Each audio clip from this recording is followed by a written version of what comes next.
So today we will actually talk about the cluster programming model. There are some data structures that actually help in dealing with this programming model. I think most of the people nowadays understand this programming model. It is okay. Let me just yeah. I think I've covered this. So this is like asynchronous programming model. I think most of the newer languages are languages that are adding new features nowadays add this concept called async await. Like I think JavaScript has it, even Java has it now. Even C hash and C sharp, C sharp and Rust, even they have this model where whenever there is an operation that you have to wait for it to complete, but the thread needs to be free to handle some other new work, we actually resort to asynchronous programming model. Because GlusterFS was developed in like mid 2000s, and at that time not a lot of these things were prominent. Most of this programming model infra had to be written into GlusterFS. So the main macros that actually help with this asynchronous programming model are stack wind and stack unwind. In stack wind, you tell the lower accelerator to do its work, and once its work is complete, call some other function pointer, which is like a callback. So it will be like a call and then a callback. Stack wind will be a call into the lower accelerator, and callback will be the function that will be called from stack unwind from the lower accelerator. So that is how each accelerator transfers control to the other accelerator to do the lower accelerator's job and resume the job once the lower accelerators complete their work. Okay. So why actually did we resort to this model? The main reason is in general, an accelerator cannot actually assume what is the lower accelerator or the higher accelerator. So it has to act based on like agnostic to the fact, like, which accelerator is below it, which accelerator is above it. And we know that the client and server are separated by network. So at some point, because of the non-blocking sockets and the calls and callbacks, we know that we can't use synchronous programming, like you call into a function and when the function completes, you know that the function is, when the function returns, you know that the function's operation is complete. We can't go by that model. So we need to wait until the response comes from the server and pick it up from where we left off. So to give an example, in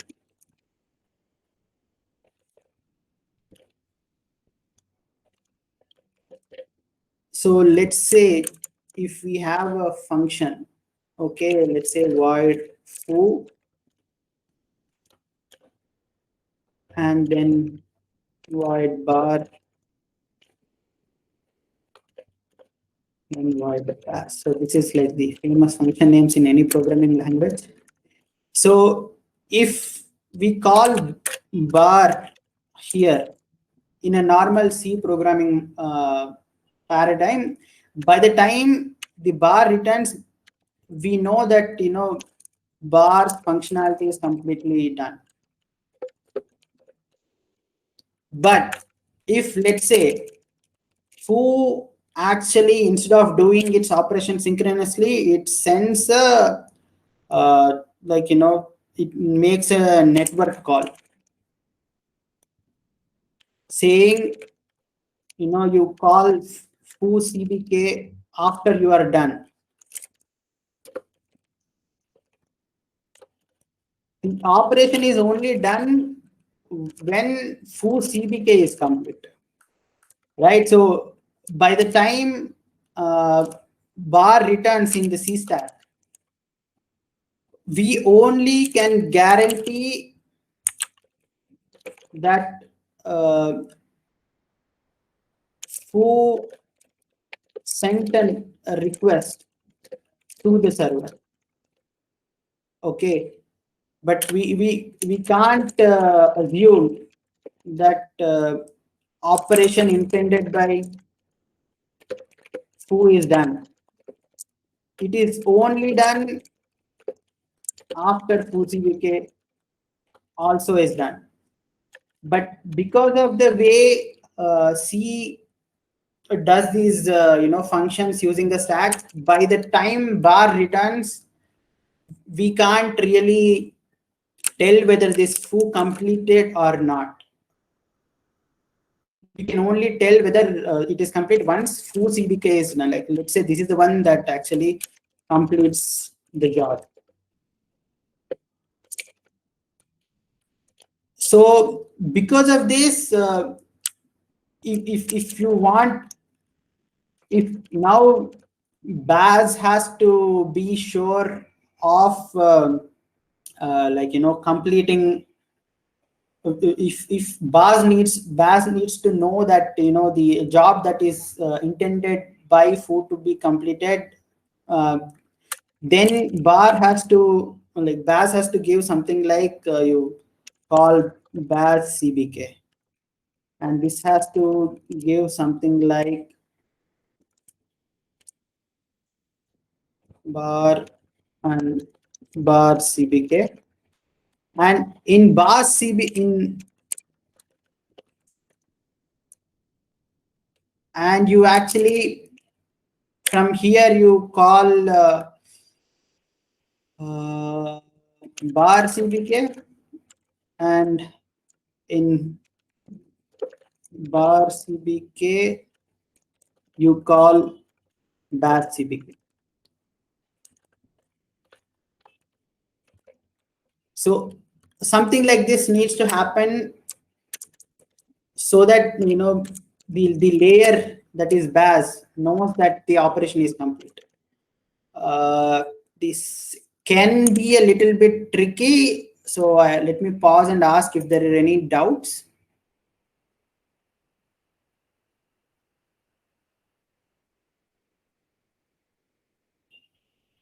Okay, no doubts. All right. So basically, this callback is to see whether the bar or any other function is complete or not, right? Yeah, so basically in the normal programming paradigms where you call a function and when the function returns, you know that the function is complete. So the programming model we generally use is like steps before bar and then steps after bar. So this is how we would generally code normally, right?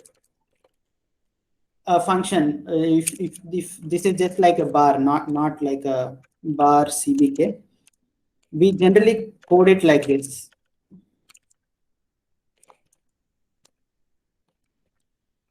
So normal programs we generally write like this. So there are some steps that you need to do before calling bar. After bar returns, based on the results from the bar, let's actually make that explicit. Okay, let's say there are some results that you get by calling bar. Then you call all the other functions or whatever steps that you need to do after calling bar based on these results, right? But once you know that foo is asynchronous, you can't write code like this anymore, because when you call bar, you just know that bar actually made a call to the server, but you don't have the results yet. Results will only come once foo underscore CBK is complete. So you kind of have to change this a little bit. So what you will do now is you do all the steps before bar. You call bar, okay? You will not do any steps before, sorry, after bar.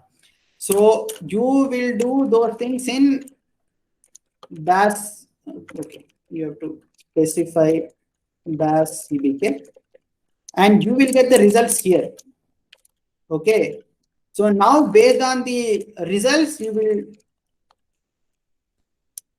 will do the operations here. So each function, each functionality will get split into the operations before calling the call and operations after getting the call back, because everything is asynchronous. Everything will now like break into this instead of it being this. Okay, but nowadays the, like, the newer programming languages have something like this, like, they will do async bar. Okay, or they have this async await paradigm. Okay, some await results, something like that. Await results async bar. So they know that bar is an async call. So you are waiting for this results to be gathered. So you are awaiting until then you will directly call that. So these are like the language constructs the newer languages are adding. I think Python has what is that? Python also implemented it using there is one huh? It sorry? Hey, you it is breaking actually. Pranit, is it differ? Differ? No, no, not differ. It is they have this generator concept, right? In Python. On top of it, they build. So there is a keyword that is used in Python for generating stuff. Wait, let's see. Yield, I think. Yeah, yield. So you can do asynchronous programming in Python.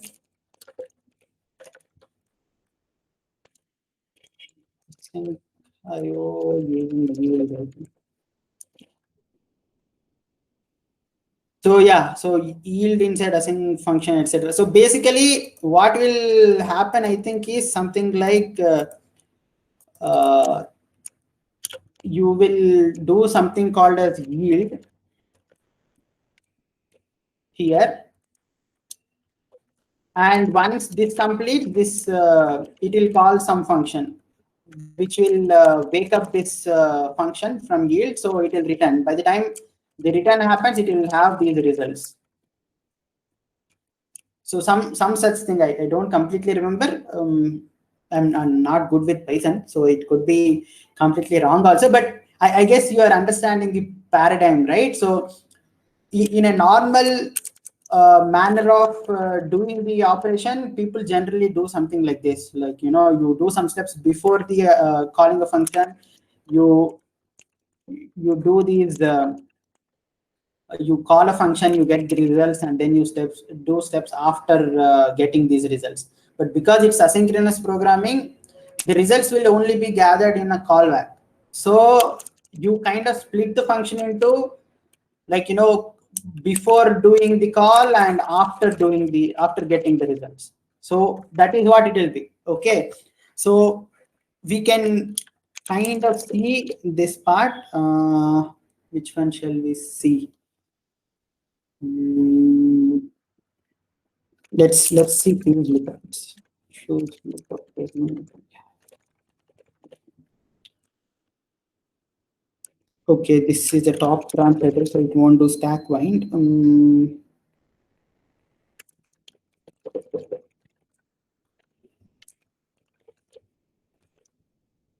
MD cache, maybe MD cache is better. Yeah.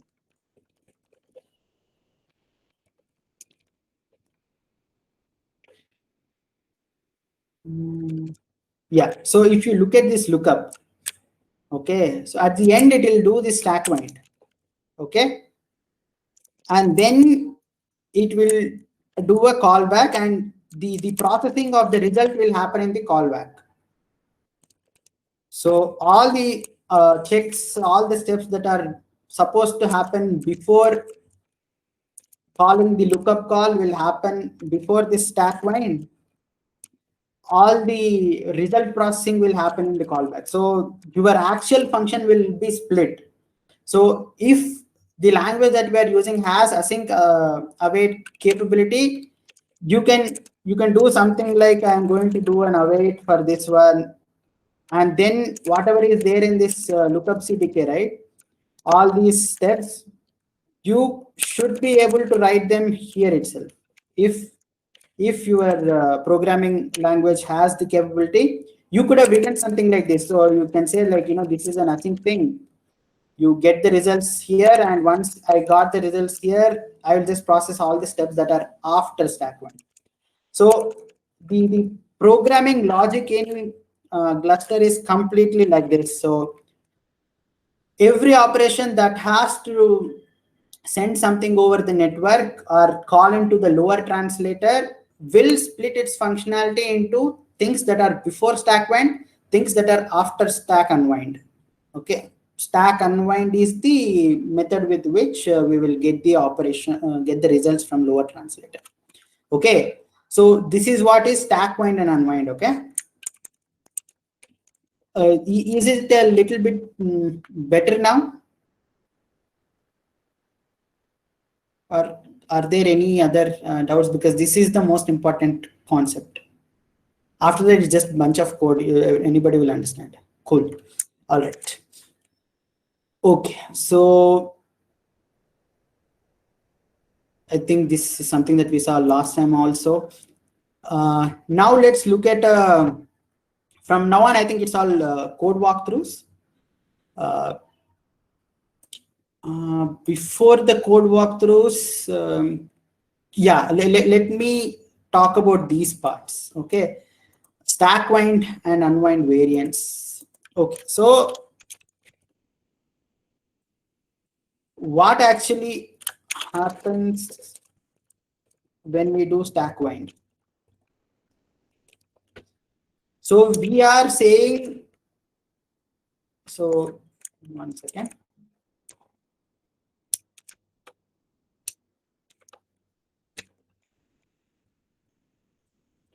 Okay, so this is like a macro, because different operations will need different kind of arguments. So most of it is going to be, most of it was implemented using macros with variable arguments. Okay. So, but any call or callback will need something called as a frame. We will discuss about what a frame is in the subsequent slides.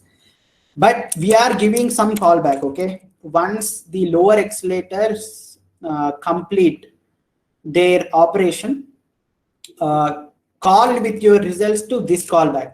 And these are all the results of a lookup operation, okay? So it is saying, like, this is the frame, which is the same frame that we were passing to this, okay?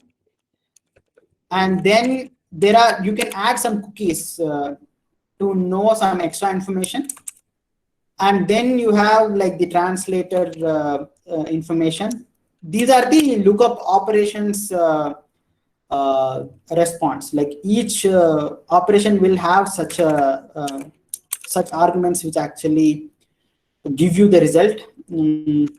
Like for example, if you look at something like a truncate CDK, okay, so the frame, cookie, these are all same. Okay, these are the ones that are responses of truncate operation from lower accelerator. Okay, you can see that the stack wind till here, everything is going to be same for all the calls. The param is the one that keeps varying between these calls. For example, truncate has LOC, offset, and this X data, whereas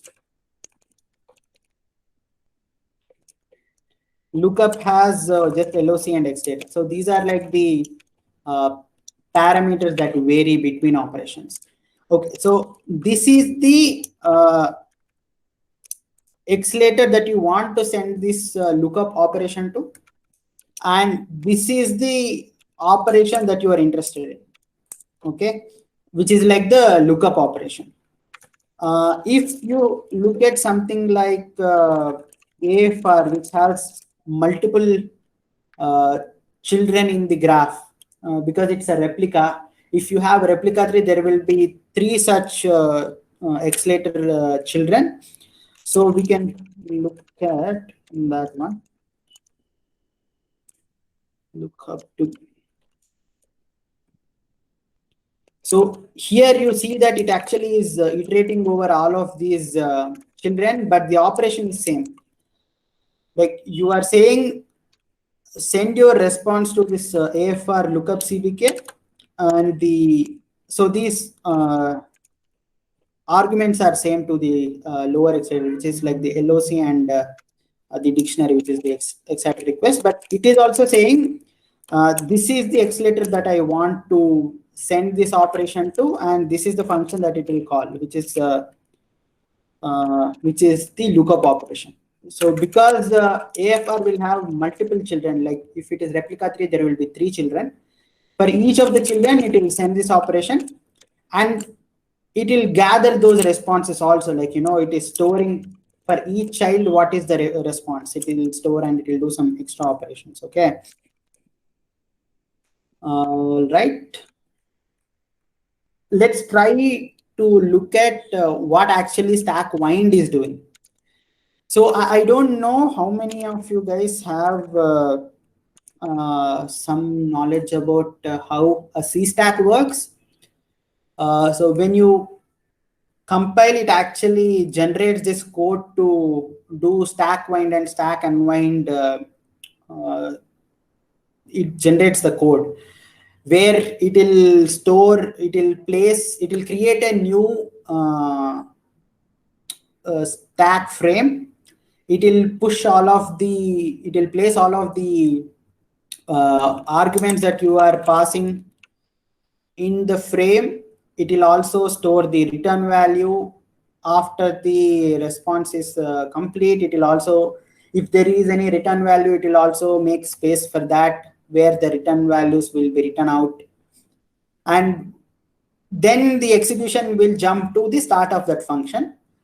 Once that function completes execution, then that frame will be popped off from the stack, and the result will be returned to the caller. So something similar will happen here, but a little bit more complicated, because we are not just doing stack winding, but it could be also traverse, and it has to do these multiple calls if it is an AFR or a DST which has multiple children. So there is some graph elements involved. So we will try to look at that. Okay, so let's look at this and this. The StackWind common is the common macro that is used by multiple StackWind variants. There is StackWind, which doesn't need a cookie, and you can pass StackWind cookie, where you can say, like for example, AFR, let's AFR.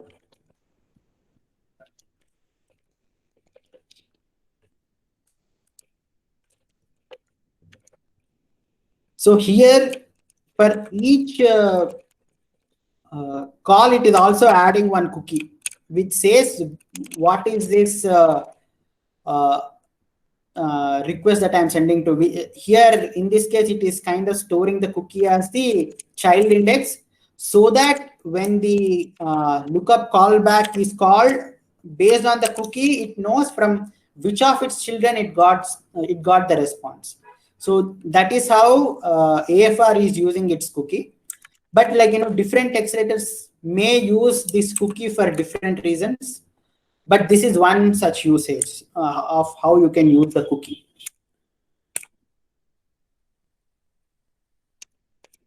So let's go back to the stack wind, and we call stack wind common.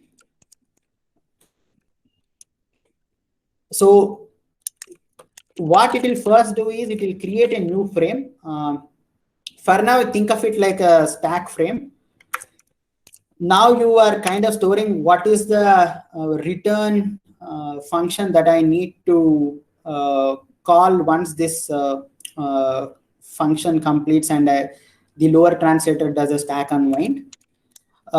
This is like a root, which frame root actually is all the frames that are corresponding to one operation will have the same root. This is like the accelerator information.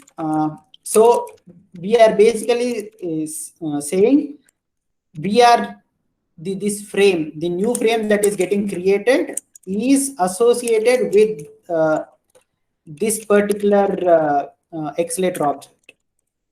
Okay. All right. So this is the parent. Parent is where is used in when you are doing the stack unwind. Okay. So these three are important. This is the return function, which is like the callback, and this is the return frame. So each accelerator, whenever you call into a lower accelerator, will create a new frame, and each new frame will have one translator. Sorry, this is the one translator, and it will also store the return address. Okay. And these are all debug informations. Okay, so yeah, it is also storing the cookie so that when the response, like when the stack unwind needs to happen, it can pass on that cookie to the caller. Unwind from an wind to our debugging information, so that if there is any frame hang or frame loss, we can figure out what that is. This is something that I will explain in detail, taking a state dump. And this is some, like we actually keep the list of all the frames that are created as part of one operation. And it will be in the root, frame root frames, so that at the time of destroying this whole call hierarchy, it can deallocate all of these frames. Okay, so this capital, this is like a thread specific variable. And it has to be set to the current accelerator that is going to execute this lookup operation, which is the child of this empty cache, whichever that is. And these are all like, debug information. Okay. And after this, it is calling this a next accelerator function. So which is like the function that we actually called here. Okay, which is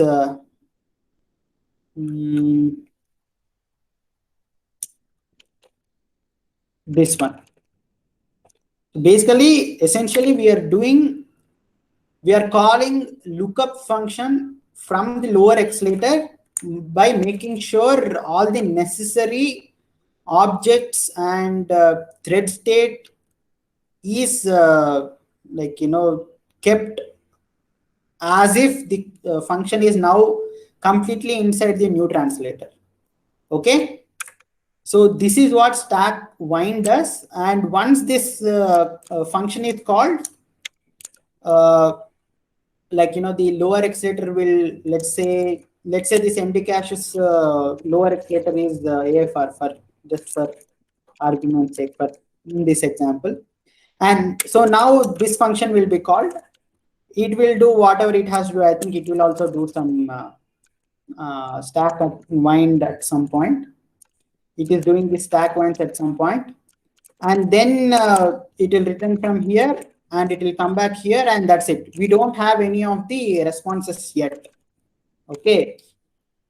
So we will get the responses when the lower accelerator does a stack unwind. Okay, so stack unwind is like a stack unwind strict. We will look at what this also does. We can look at unwind maybe. Let's look up CDK.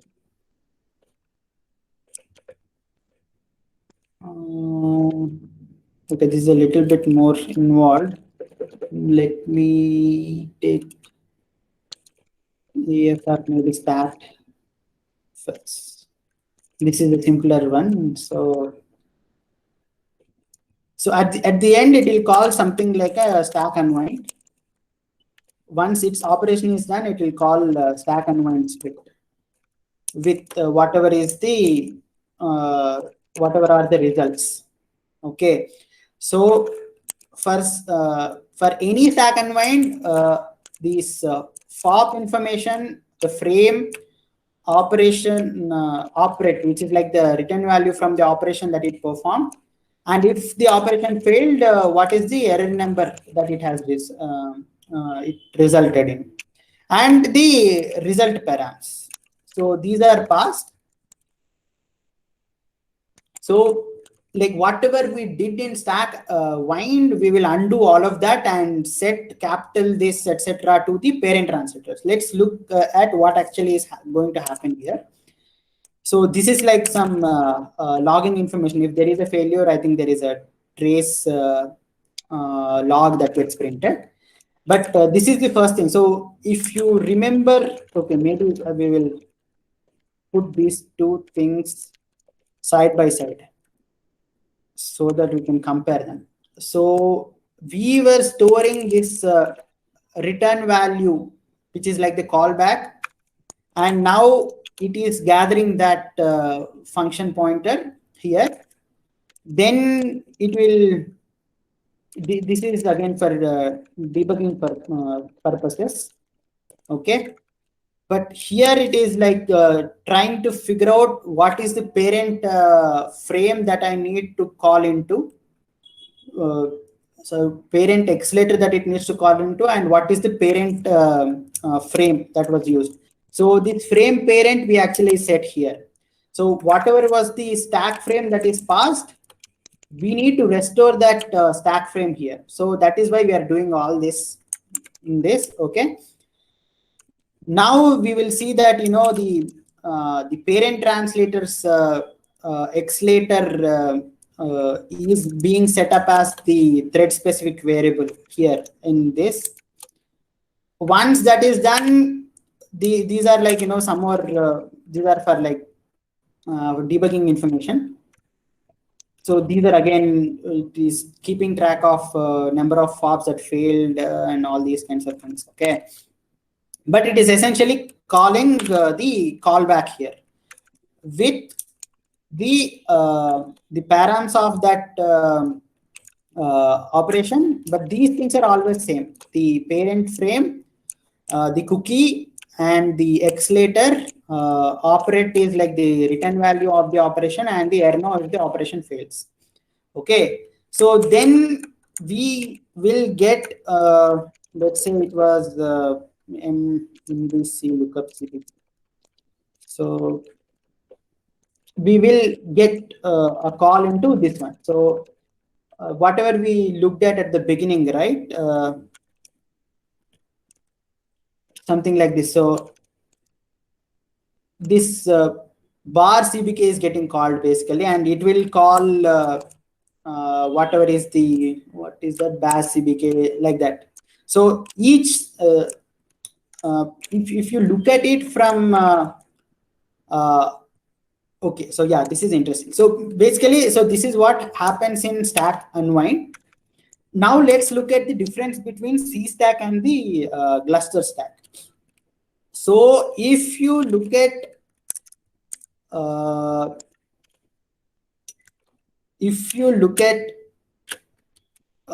synchronous variant, where there is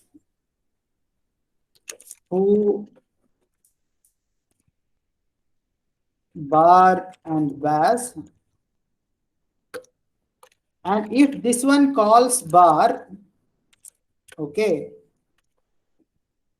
so when bar gets called, so when baz is getting executed, you have one stack, let's say. Okay. Now, as soon as bar gets called, you will get one more stack. Let's represent it by S. Okay.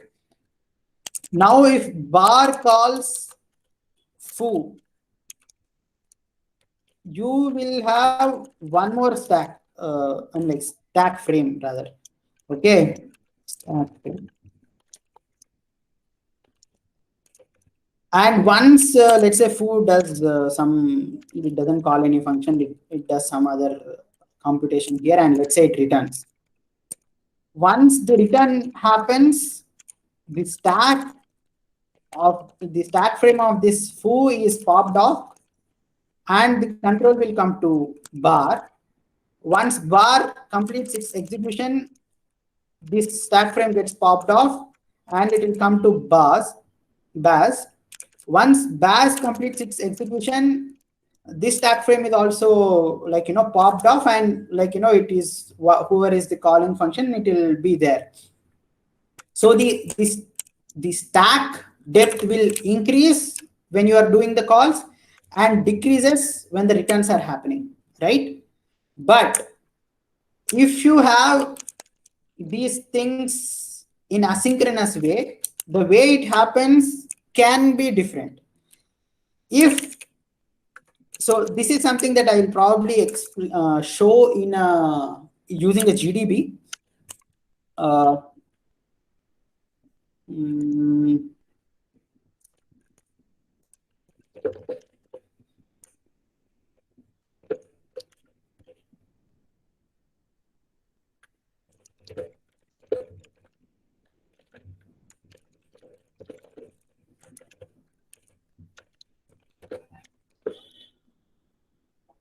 Let's first look at it from client's perspective. Let's see MDC lookup CPK client lookup. Oh, lookups are pretty bad. Okay, but I think it's fine. In this, okay, it has already hit the breakpoint. So if you look at this call stack in C, so you can actually see where it is coming from. So let me disable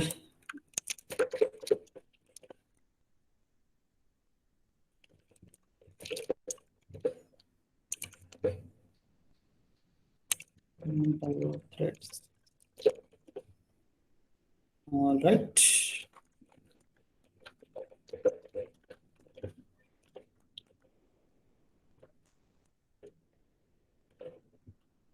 Okay. So now if you look at it, you will see that, Fuse actually called the lookup, and it has come till meta. Then this is IO stats. Then it came to MD cache. Then it came to quick read.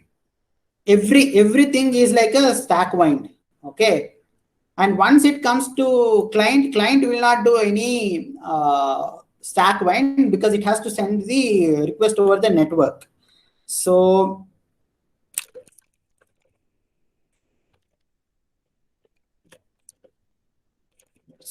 you see that, client lookup has called client 4.0. This is like the XDR based thing. So essentially it will do something called as a submit request, which will go over the network. So it actually is going to create the request buffer. So this is the XDR structure where it has to serialize, etc. And it has to fill that structure. This one will do the serialization and it will send it off. Okay. But it says that this is where the callback will come. Okay, let's put a breakpoint there. And now if you look at this backtrace, so you see that this call is coming from the RPC layer, which is like your socket layer and RPC layer. Okay. So the C stack is like different from your stack wind and unwind. So if you go to frame 0, okay, now we can look at, we are now at client translator. Okay.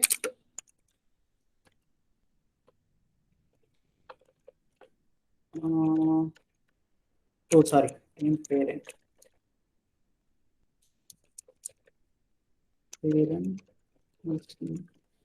So it is the C time translator.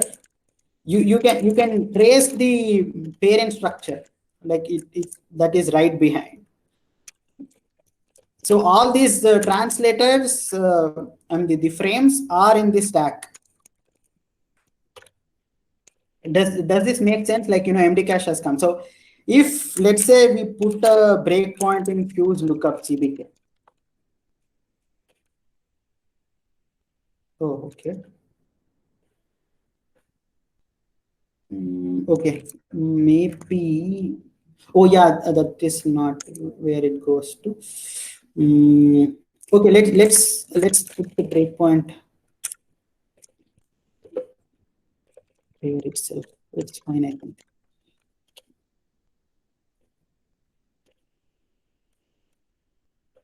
Okay, we can look at it from here itself. So this is the stack unwind path. The client lookup CBK called the C-time translators lookup CBK, which called right behind lookup CBK, and then quick read lookup CBK. So because the call and call paths are separated by network, the C stacks will be split like that. So you will have your normal calling into function until it sends things over the network, and your CBKs will happen after the response is received. Okay, but if we look at the same thing in the brick, this will be a little bit different.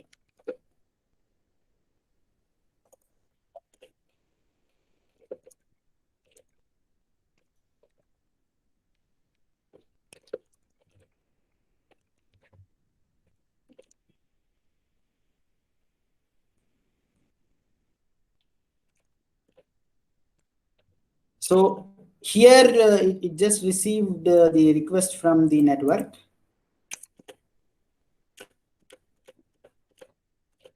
Wait, are we in the correct lookup CPK? Oh, server 4 lookup CPK, sorry. Okay, now if you see, this one will have lookups and lookup CPKs in the same path. Okay, so you basically got the lookup, which went till IO threads, and then this up call translator lookup. This is like wind, right? Until POSIX, it will keep winding. But POSIX, when it has to do an unwind, it has to call a callback. Because here there is no network involved, the same function has to do the callback. So the same thread stack will keep increasing until the response is sent over the network. Does this make sense? So the stack in the server, so what is happening is, like, when foo is called, there is a stack increment, and then there is bar, then there is dash, then, oh sorry, this is in reverse. So it is dash, bar, foo, then the C stack will keep increasing, because we are also calling callbacks in the same C stack. Okay, so this is kind of important, because if you don't manage the stack properly, you may get into the Stack Overflow problems. So this part is a little bit important, that's why. So on the brick side, the stack will keep growing until the request response happens, but this is on the server. But on client, it is two separate threads that actually execute these functionality. So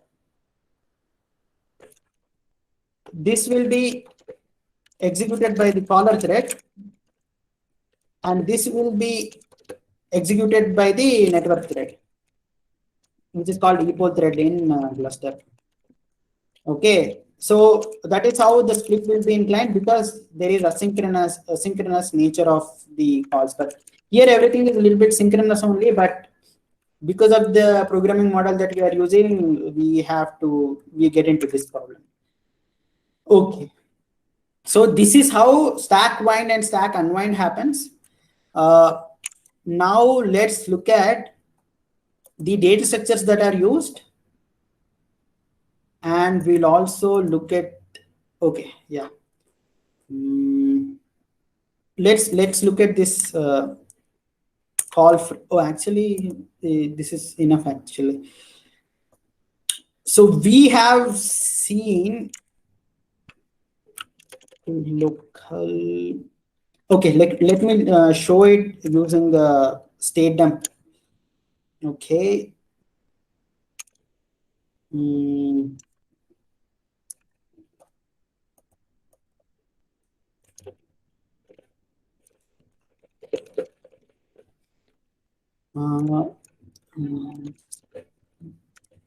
I'm doing a kernel untar here, and let's say I'll do state dump. This will generate the call stacks of the ongoing operations. Okay, so let's look at this state dump. Oh, nothing was captured. We are not lucky.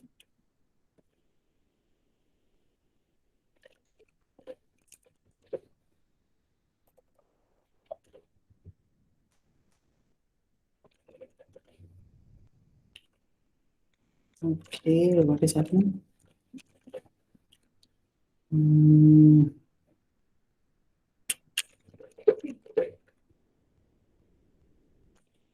I think it is easier to do it using some code change or delay gen. Yeah, let me do delay gen.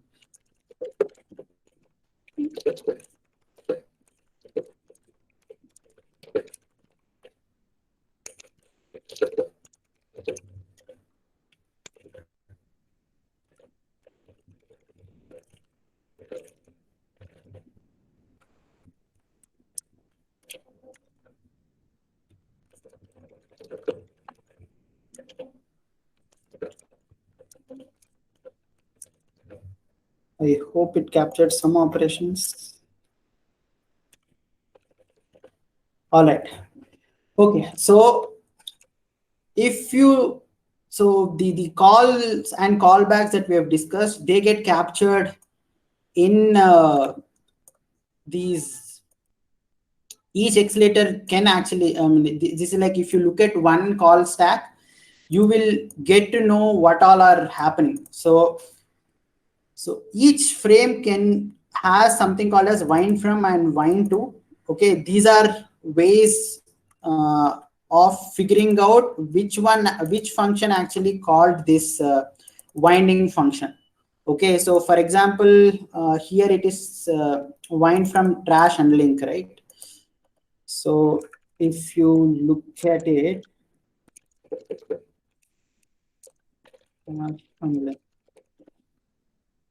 here it is doing a stack wind. So this frame corresponds to that trash unlink, and it is calling its child's unlink function. So the call frame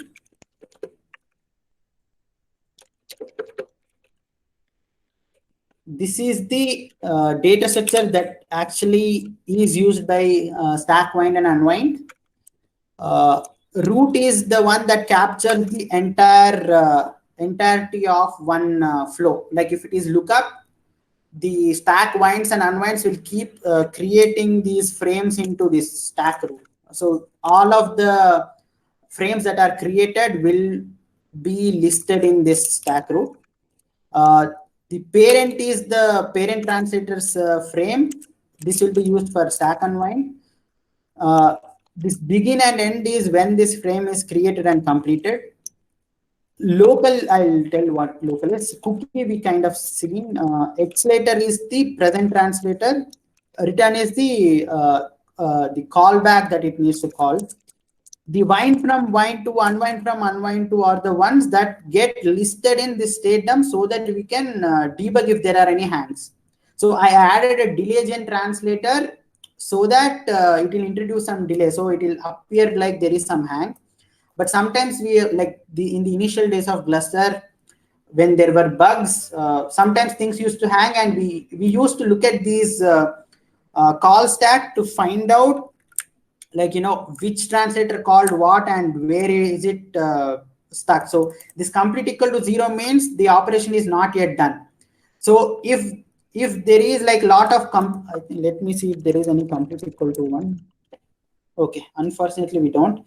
But in the CBK path, it will set this complete equal to 1 in stack unwind path. So that's how we know where the call is stuck at.